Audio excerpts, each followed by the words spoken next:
تازہ ترین ویڈیوز کے لیے چینل کو سبسکرائب کر کے بیل آئیکن اور آل نوٹیفیکیشن پر کلک کریں تاکہ آپ کو ملے ہر اپڈیٹ سب سے پہلے۔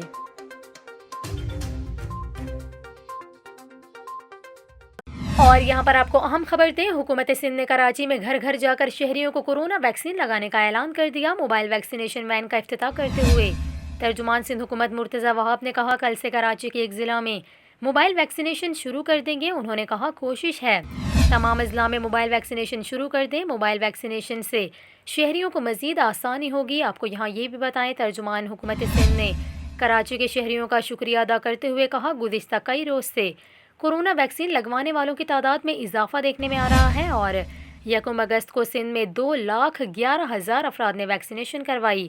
اس کے علاوہ لاک ڈاؤن کے حوالے سے ترجمان سندھ حکومت مرتضی وہاب کا یہ کہنا ہے کہ 9 اگست کے بعد لاک ڈاؤن رہے گا یا نہیں ابھی کچھ نہیں کہا جا سکتا، فیصلہ ٹاسک فورس کرے گی۔